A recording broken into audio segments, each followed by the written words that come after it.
नमस्कार बच्चों, आज मैं वाक्य के भेद के विषय में बताने जा रही हूँ। वाक्य के भेद के दो आधार हैं, अर्थ के आधार पर, रचना के आधार पर। लेकिन बच्चों, मैं इस अर्थ के आधार पर वाक्य के भेद के बताने से पहले मैं आप सभी से आग्रह करती हूँ कि आप मेरे YouTube को सब्सक्राइब कर लें, क्योंकि सब्सक्राइब कर लेने से क्या होगा कि एक किताब की तरह जब कभी भी आप किसी विषय में संदेह होगा या हम कह सकते कन्फ्यूजन होगा, तो आप इस YouTube को खोल कर देख सकते हैं कि मैम ने क्या समझाया था। इसीलिए मैं बोल रही हूँ। तो चलिए हम वाक्य के भेद अर्थ के आधार पर बता रहे हैं। अर्थ के आधार पर वाक्य के 8 भेद होते हैं। विधानवाचक वाक्य, जिसे अंग्रेजी में हम लोग क्या कहते हैं, इसे अंग्रेजी में हम लोग इम्पेरेटिव सेंटेंस कहते हैं। अंग्रेजी में क्या कहते हैं? इम्पेरेटिव सेंटेंस किसे कहते हैं? अब देखिए, विधानवाचक वाक्य क्या है, देखिए इससे क्या भाव प्रकट हो रहा है। जिस या जिन वाक्यों से किसी काम के करने या होने का भाव प्रकट हो तथा किसी व्यक्ति या वस्तु के बारे में सामान्य जानकारी प्राप्त हो, वे विधानवाचक वाक्य कहलाते हैं। यानी जिन वाक्यों से विषय में हमें किसी काम के करने या होने की सूचना मिल रहा है, जैसे मान लीजिए मैं पढ़ रही हूँ तो या कोई काम करने को सूचना मिल रही है ना, तो सूचना मिलने से ये क्या होगा? विधानवाचक वाक्य होगा। दूसरा देखिए, या किसी के विषय में बताया, जैसे मान लीजिए भारत की राजधानी दिल्ली है, तो भारत की राजधानी के विषय में बताया जा रहा है, तो ये विधानवाचक वाक्य। देखिए उदाहरण, सूर्य पश्चिम से अस्त होता है, मैं हिंदी पढ़ाती हूँ। तो बच्चों, ये विधानवाचक वाक्य का उदाहरण है। दूसरा देखिए, निषेधवाचक वाक्य। निषेधवाचक का दूसरा नाम नकारात्मक वाक्य भी है। निषेधवाचक का दूसरा नाम नकारात्मक वाक्य है। इसे अंग्रेजी में नेगेटिव सेंटेंस कहते हैं। बच्चों, मैं इसका अंग्रेजी भी रूप आप लोग को इसलिए बताने जा रही हूँ क्योंकि आप अंग्रेजी माध्यम से पढ़ते हैं और सभी सब्जेक्ट जैसे साइंस, सोशल साइंस, ये सब आपका मेथड जो है माध्यम है अंग्रेजी। इसीलिए मैं कोशिश करती हूँ कि व्याकरण के जो कुछ भी बताऊँ तो उसको अंग्रेजी में भी थोड़ा बहुत हिंट्स दे दूँ।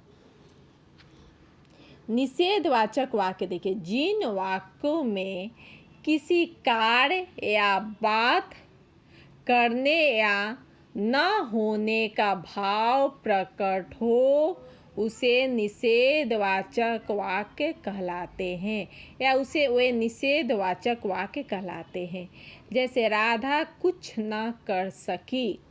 बच्चों, इसका एक निषेधवाचक वाक्य का एक ही हिंट्स या ट्रिक समझ जाओ, जब नहीं हो, मैं नहीं खाऊंगा, मैं नहीं पढ़ूंगा, वह नहीं आएगा इत्यादि, तो निषेधवाचक वाक्य। चलिए बच्चों, अब हम अगला भेद की ओर चलते हैं। प्रश्नवाचक वाक्य, इसे अंग्रेजी में इंटरोगेटिव सेंटेंस कहते हैं। अंग्रेजी में क्या कहते हैं? Interrogative sentence. जिन वाक्यों में प्रश्न पूछा जाए वे प्रश्नवाचक वाक्य कहलाते। जिन वाक्यों में प्रश्न पूछा जाए उसे प्रश्नवाचक वाक्य कहलाते हैं। जैसे तुम कहाँ जा रहे हो, प्रश्न पूछा जा रहा था, यह प्रश्नवाचक वाक्य है। दूसरा देखिए, क्या तुम पढ़ रहे हो, प्रश्न पूछा जा रहा, इसलिए प्रश्नवाचक वाक्य है। अब आगे देखो, अर्थात जब, कहाँ, कब, कैसे इत्यादि से प्रश्न किया जाए, हमें समझ लेना चाहिए कि प्रश्न वाक्य है। इसके विषय में ज़्यादा मैं नहीं बताना चाहती हूँ, आप ये ट्रिक से समझ ही जाएंगे कि ये प्रश्नवाचक वाक्य है। चलिए आगे बताती हूँ। आज्ञावाचक वाक्य। आज्ञावाचक को अंग्रेजी में क्या कहते हैं? Denoting order. आज्ञावाचक वाक्य को अंग्रेजी में डिनोटिंग ऑर्डर सेंटेंस कहते। चलिए, जिन वाक्यों में आज्ञा यानी बाहर जाओ, अनुमति मैं बैठ जाऊं, यह अनुमति लेना हुआ, परमिशन जिसको अंग्रेजी में बोलते हैं। उपदेश यानी हमेशा सत्य बोलो, यह एक तरह का उपदेश हुआ। निवेदन रिक्वेस्ट करना या प्रार्थना, कृपया हमें जाने दीजिए, प्रार्थना हुआ या रिक्वेस्ट हुआ। आदि के भाव प्रकट हो उसे आज्ञावाचक वाक्य कहते। यानी जिन वाक्य में ऑर्डर आदेश, उपदेश, अनुमति, प्रार्थना इत्यादि के विषय में पता चले या इत्यादि के भाव प्रकट हो उसे आज्ञावाचक वाक्य कहते हैं। जैसे आप चुप रहिए, यहाँ से चले जाइए, क्या मैं अंदर आ सकता हूँ? देखो बच्चों, ये प्रश्नवाचक है लेकिन एक तरह से रिक्वेस्ट है, इसलिए इसे आज्ञावाचक भी हम बोल सकते हैं। चलिए अगले भेद के तरफ हम लोग बढ़। विस्मयादि बोधक वाक्य। इसे अंग्रेजी में इंटरजेक्शन या इंटरजेक्टिव सेंटेंस कहते हैं। जिन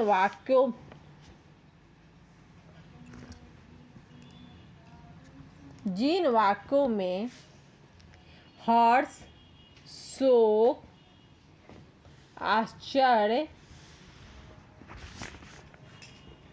घृणा, दुख का भाव प्रकट होता है वे विस्मयादि बोधक वाक्य कहलाते हैं।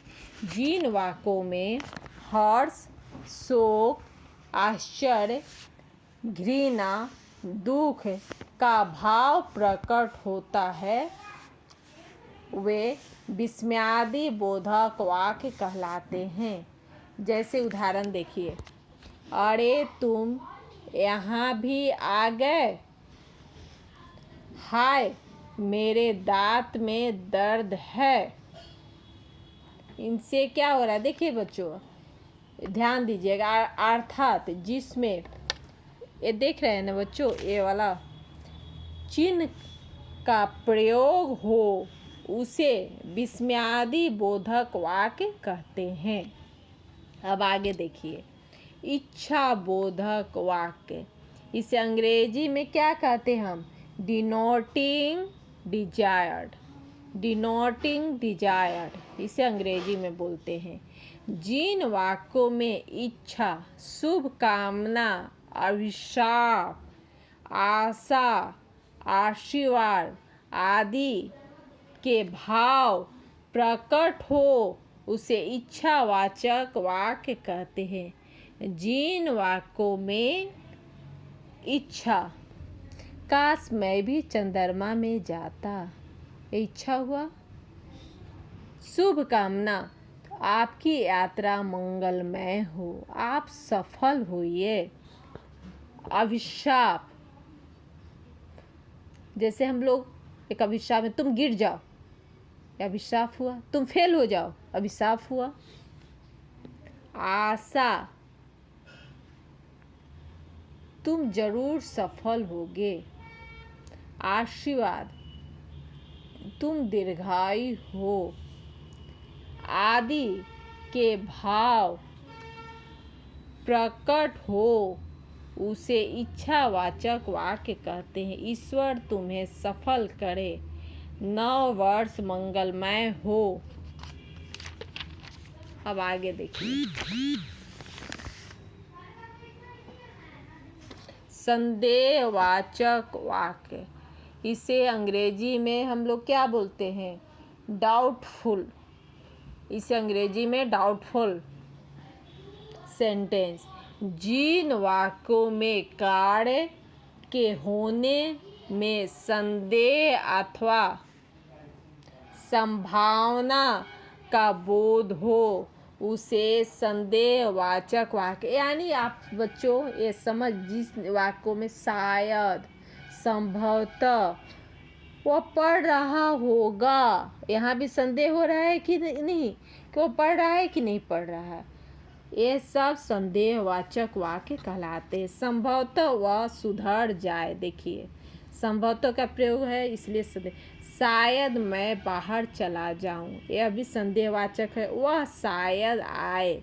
अब देखिए संकेतवाचक। इसे अंग्रेजी में हम लोग क्या बोलते हैं? Indicative sentence. इसे अंग्रेजी में हम लोग कहते हैं इंडिकेटिव सेंटेंस। अब देखिए, जिन वाक्यों से एक क्रिया के दूसरे क्रिया पर निर्भर होने का बोध हो उन्हें संकेतवाचक वाक्य कहते हैं। जिन वाक्यों से एक क्रिया के दूसरे क्रिया पर निर्भर होने का बोध हो उन्हें संकेतवाचक वाक्य कहते हैं। जैसे वर्षा होती तो फसल अच्छी हो, वर्षा होती तो फसल होता, अगर तुम मेरे घर आओगे तभी मैं जाऊंगा, या तभी मैं जाऊंगी, या तुम पढ़ोगे तभी पास करोगे। तो बच्चों, आज मैं आप लोग को अर्थ के अनुसार से वाक्य भेद के विषय में बताई हूँ। आशा करती हूँ कि आप लोग को समझ में आ गया होगा। ऐसे लाइव जूम क्लास में मैं आप लोग को बता दी हूँ, फिर भी बहुत से बच्चे का आग्रह होता है कि हमारा जो ऑनलाइन क्लास है कभी लाइन कनेक्ट हो जाता है, या कभी साउंड क्लियर नहीं आता है, या आवाज़ क्लियर साफ नहीं आती है। इसलिए मैं पुनः आप लोग को समझाई हूँ। धन्यवाद।